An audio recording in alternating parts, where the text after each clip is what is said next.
United nation general assembly में जब पाकिस्तान के प्राइम मिनिस्टर शहबाज शरीफ ने कश्मीर का मुद्दा उठाया तो इंडिया की एक यंग डिप्लोमेट ने पाकिस्तान को टारगेट करते हुए कहा, ऐसा मुल्क जो दहशतगर्दी को सपोर्ट करता है, क्रॉस बॉर्डर टेररिज्म को प्रमोट करता है, तमाम ममालिक को इनको बायकॉट करना चाहिए, इनको आइसोलेट करना चाहिए। जिस पर पाकिस्तान के प्राइम मिनिस्टर ने कोई जवाब नहीं दिया और उन्होंने खामोशी इख्तियार कर ली। इस सारे मामले पर पाकिस्तान की आवाम काफ़ी नाराज़ नज़र आ रही है, काफ़ी खफा नज़र आ रही है कि हमारे प्राइम मिनिस्टर, एक मुल्क के प्राइम मिनिस्टर जिनको टारगेट किया जा रहा है कि इनका मुल्क दहशतगर्द है, ये टेररिज्म को प्रमोट करते हैं, सपोर्ट करते हैं, उन्होंने वहाँ पे कोई जवाब क्यों नहीं दिया, क्यों खामोशी साधे रही? कहते ना कि हम पे अटैक करेंगे, इतनी हिम्मत नहीं है इनके अंदर। वी आर अ मुस्लिम। जब हम कलमा गो लोग होते हैं ना, वो हम कहते हैं हमें शहादत मिलनी है, और वो लोग जो कहते हैं जी हम अटैक करेंगे, वो अटैक कर ही नहीं सकते। क्यों? कि उनमें वो जज्बा वो नहीं है। हमें शहादत का जज्बा चाहिए, तो हम तैयार हैं।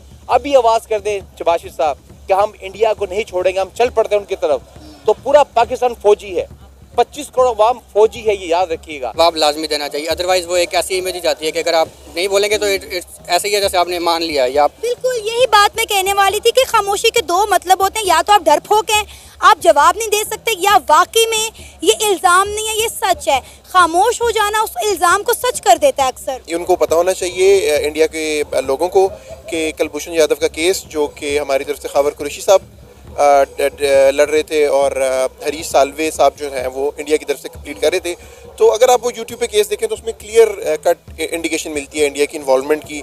हमारे यहाँ पे बलूचिस्तान से जो उनका एजेंट पकड़ा गया वो अभी तक कस्टडी में है।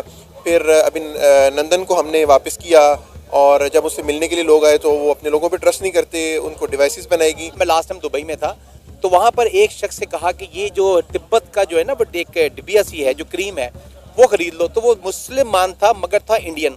उसने बोला मैं कभी नहीं खरीदूंगा। क्यों?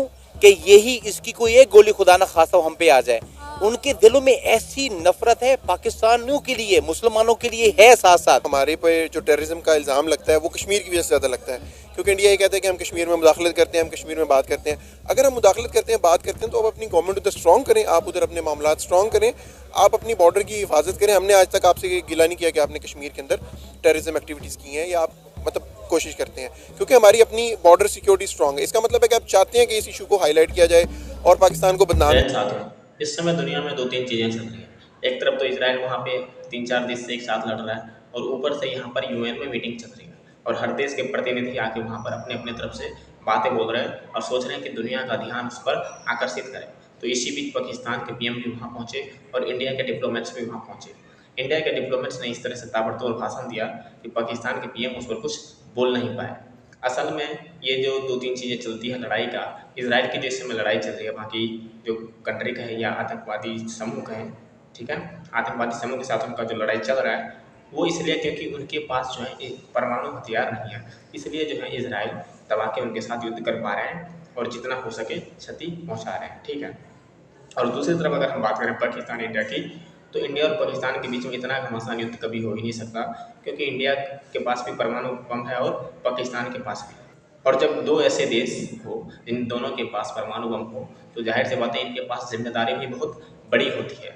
ये कोई भी कदम इस तरीके से नहीं उठा सकते, लड़ाई में नहीं उलझ सकते, क्योंकि भाई परमाणु बम उन्हीं देश के पास होना चाहिए जो कि जिम्मेदारी को समझता हो। इसी कारण तो अमेरिका, अगर उनको ये पता चलता है कि कोई देश परमाणु बम बनाने वाला है, उन पर बहुत ही ज़्यादा सैंक्शन ला देता है, ठीक है, दुनिया से उसे काटने की कोशिश करता है, और ऊपर से उनके साइंटिस्टों को मरवाना भी शुरू कर देता है और उनके पूरे प्लान को फेल कर देता है, जैसे कि ईरान का क्या था, ठीक है।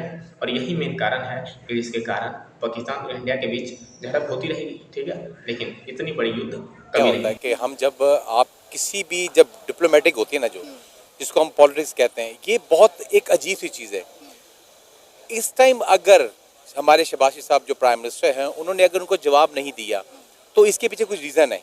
आपको पता है सब दुनिया के जो हालात चल रहे हैं, जो मुल्क के हालात हैं, मुल्कों के, जैसे यमन पे अटैक कर दिया उन्होंने, ईरान पे अटैक करने की तैयारी है, इतना आसान काम नहीं होता। अगर हमारे प्राइम मिनिस्टर साहब ने वहाँ पर, अगर आज आप एक चीज़ नोट कीजिएगा, मुझे अच्छे लगे जब शहबाज साहब जब उन्होंने टेबल पे जो उनकी डाइस चीज़ पे हाथ मार के कहा कि हम मुसलमान अपने नबी पाक सल्लल्लाहु अलैहि वसल्लम के लिए इकट्ठे हैं और हम इसके लिए इसराइल को एक जवाब देंगे।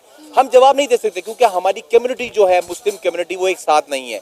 तो बात सिर्फ इतनी है, अभी वक्त नहीं था उनको जवाब देने का। देखें, मेरे अपने जज्बात हैं, आपके अपने जज्बात हैं। हम जज्बात को जब दिल में रखते हैं तो हम एक टाइम आएगा उनको जवाब देंगे, और ऐसा जवाब देंगे इंशाल्लाह। तो ये कहते हैं ना कि हम पे अटैक करेंगे, इतनी हिम्मत नहीं है इनके अंदर। वी आर अ मुस्लिम। जब हम कलमा गो लोग होते हैं ना, वो हम कहते हैं हमें शहादत मिलनी है, और वो लोग जो कहते हैं जी हम अटैक करेंगे, वो अटैक कर ही नहीं सकते। क्यों? कि उनमें वो जज्बा वो नहीं है। हमें शहादत का जज्बा चाहिए। तो हम तैयार हैं। अभी आवाज़ कर दें शबाशिर साहब कि हम इंडिया को नहीं छोड़ेंगे, हम चल पड़ते हैं उनकी तरफ, तो पूरा पाकिस्तान फौजी है, 25 करोड़ अवाम फौजी है, ये याद रखिएगा। तो लिहाजा इसमें वरी होने की जरूरत नहीं है। तो सर, हमने इंडिया से लड़ के करना क्या है? आपको पता है ये जो आप कह लें 21वीं सदी चल रही है, ये इकोनॉमी की जंग है, हथियारों की तो जंग अब रही नहीं। और मेरा हमेशा एक मौक़िफ़ रहा है, जब भी मुझे कोई ये बात कहता है तो मैं कहती हूँ कि भाई ये मौशियत की जंग है और इंडिया इस जंग में जीत चुका हुआ है।